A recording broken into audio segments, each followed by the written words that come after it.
வணக்கம். வடகிழக்கு பருவமழை ஆரம்பிச்சாச்சு. ஆனா மழையத்தான் காணோம். ஏன் சில இடத்துல மட்டும் பெய்யுது, மத்த இடத்துல இல்ல? இந்த எல்லா கேள்விக்கும் பதில் நம்ம கிட்ட இல்ல. ஆயிரக்கணக்கான கிலோமீட்டர் தள்ளி தென்சீன கடல்ல இருக்கு. வாங்க, அது என்னன்னு விரிவா பார்க்கலாம். நாம இன்னைக்கு என்னென்ன பார்க்க போறோம்னா, முதல்ல தமிழ்நாட்டுல இப்போ என்னதான் வானிலை நிலவரம்னா பார்க்கலாம்.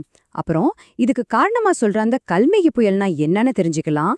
அதோட தாக்கம் நம்ம மேல எப்படி இருக்குன்னு புரிஞ்சுக்கிட்டு, கடைசியா தென் மாவட்டங்களுக்கும் மத்த பகுதிகளுக்கும் என்ன மழை முன்னறிவிப்பு இருக்குன்னு பார்த்துடலாம். சரி, முதல் விஷயத்துக்கு வருவோம். நம்ம எல்லாருக்குமே மனசுல ஒரே கேள்விதான். அக்டோபர்ல நல்லாதான மழை பெய்ஞ்சுது.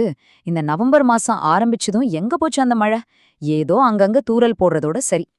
ஏன் இப்படி நடக்குது? ஆமா, இந்த மாதிரி மழை சீரா இல்லாம சிதறி பெய்யறதுக்கு காரணம் என்ன? பதில் நம்ம கிட்ட இல்ல, ரொம்ப தூரத்துல இருக்கு. நம்ம ஊர் வானிலை இப்படி குழப்பமா இருக்கிறதுக்கு காரணம் நம்ம வங்க கடல் இல்ல.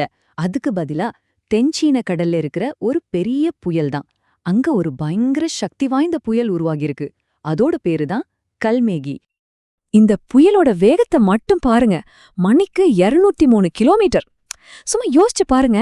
இது வெறும் காத்து இல்ல, இது ஒரு பெரிய சூறாவளியோட வேகம். பொதுவா ஒரு புயலோட காத்து வேகம் மணிக்கு 200 கிலோமீட்டர் தாண்டிச்சுன்னா அது ஒரு சூப்பர் சைக்ளோன்னு சொல்லுவாங்க. இப்ப இந்த கல்மேகி புயலும் அந்த வகையே சேர்ந்ததுதான். அதனாலதான் உலகத்துல இருக்கிற எல்லா வானிலை மையங்களும் இதை ரொம்ப உன்னிப்பா கவனிச்சுட்டு வராங்க. இந்த புயல் எவ்ளோ பெரியதுன்னு இத பார்த்தாலே புரியும். இது வியட்நாம்ல கரைய கடந்து அதோட நிக்காம லாவோஸ், கம்போடியா, தாய்லாந்துன்னு கிட்டத்தட்ட தென்கிழக்கு ஆசியா முழுசையுமே ஒரு உலுக்க போகுது. சரி, இங்க ஒரு கேள்வி வரும். எங்கேயோ ஆயிரக்கணக்கான கிலோமீட்டருக்கு அந்த பக்கம் இருக்கிற புயலுக்கும் நம்ம தமிழ்நாட்டு மழைக்கும் என்ன சம்பந்தம்னு கேப்பீங்க. நேரடி சம்பந்தம் இருக்கு. அது எப்படின்னு தான் இப்ப நாம பார்க்க போறோம். இத ஒரு செயின் ரியாக்ஷன் மாதிரி நினைச்சுக்கோங்க. ஸ்டெப் 1, இந்த கல்மேகி புயல் வியட்நாம்ல கரைய கடந்து அதோட வேகம் குறையணும். ஸ்டெப் 2, அது நடந்தாதான் நம்ம வங்கக்கடல்ல இருக்கிற காத்தோட குழப்பமான சூழல் சரியாகும். ஸ்டெப் 3, அதுக்கப்புறம்தான் நமக்கு மழை கொடுக்கிற வடகிழக்கு பருவக்காத்து வலுப்பெற்று நம்மள நோக்கி வர ஆரம்பிக்கும். ஃபைனலா தமிழ்நாடு முழுக்க மழை அதிகமாகும். இது எல்லாம் ஒன்னோட ஒன்னு கனெக்ட் ஆனது. அப்போ முக்கியமான பாயிண்ட் என்னன்னா, இந்த கல்மேகி புயலோட தாக்கம் முழுசா முடிஞ்சதுக்கு அப்புறம்தான், அதாவது நவம்பர் 15ஆம் தேதிக்கு அப்புறம்தான் நமக்கு உண்மையான வடகிழக்கு பருவமழை தீவிரமா ஆரம்பிக்கும். அது வரைக்கும் இந்த மாதிரி விட்டு விட்டு பெய்யுறது தொடரத்தான் வாய்ப்பிருக்கு. சரி, அந்த பெரிய மழைக்கு நாம காத்திருக்கலாம். ஆனா அதுக்கு முன்னாடி சில இடங்கள்ல மழை வரப்போகுது.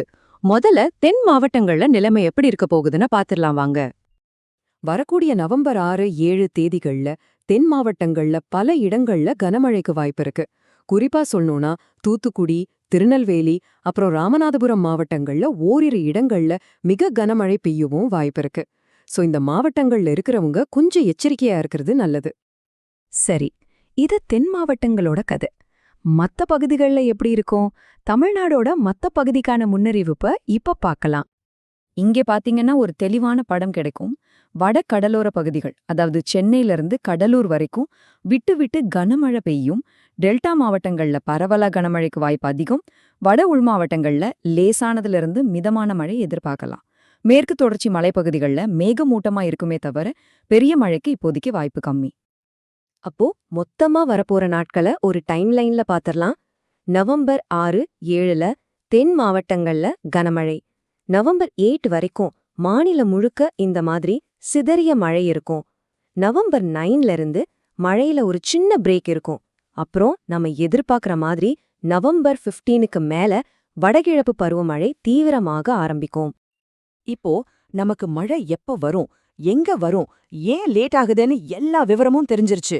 ஆனா அசல் கேள்வி என்னன்னா, நவம்பர் 15க்கு அப்புறம் பருவமழை அதோட முழு பலத்தோட வரும்போது அதை சந்திக்க நாம தயாரா இருக்கோமா? இத பத்தி யோசிங்க.